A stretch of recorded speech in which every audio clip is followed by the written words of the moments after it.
Ryan, ymwneud anodd i'r ddoi dîm, ond wnaeth chi sicr wneud y mwy o'n i yn y hanner gyntaf. Fi'n credu, o'n i'n siomedig bod ni heb sgorio trydydd neu pedwerydd, achos o'n i'n gwybod falle oedd doi ddim wedi bod yn digon hanner amser, yn enwedig gyda y ffordd mae Bala wedi bod yn chwarae eleni. Watcho'r gêm yn erbyn y Seintiau, gyda nhw wythnos diwetha, o'n i'n meddwl dylen nhw wedi sgorio leia 2 gol hanner gyntaf, so o'n i'n gwybod bod y gwasgydd yn mynd i dod.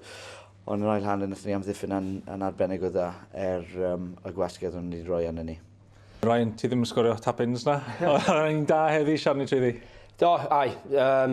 Nath Harry yn y ddau gychwyn efo, gar y second ball, a wedyn nath o mynd efo'r bel am y box, gael shot, a nath y bel disgyn yn neis, a efo'r gwynt.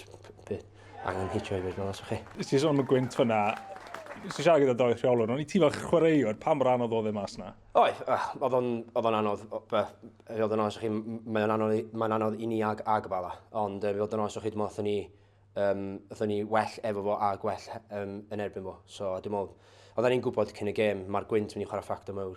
A pwy bynnag oedd yn mynd i ceiro'r gêm, oedd y tîm sy'n mynd i chwarae gorau erbyn ag efo fo. So, dim ond ni nath yna. Steve, I have to ask about the conditions to start off with. It seemed the elements were against you in the first half. How much of a factor was that today? Listen, I think it was a big factor, but I think they managed the conditions better than we did on the day. You know, it proved to be the decisive element that won them the game. In terms of your own performance, what did you make of it? Because obviously you could have had some chances in the second half, but didn't take them. Yeah, I think we huffed and puffed. We weren't good enough today. I just said to the boys in the changing room, you know, we've set ourselves quite a high bar in the first 8 to 10 games of the season, and you know we didn't live up to that today. Nowhere near it. Bydd y goliaeth, ar ôl aros mor hir dwi'n dod yn olynol, beth ti'n meddwl sydd wedi gweithio dros y wythnos diwetha? Ni jyst wedi mynd nôl i'r pethau elfennol, wneud reina'n gywir.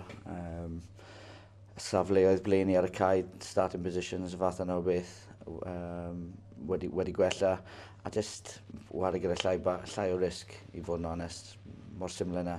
A wedyn, chi'n gweld pa mor galed mae'r tîm wedi gweithio o safleoedd cywir, a dyna'r gwahaniaeth yn unig.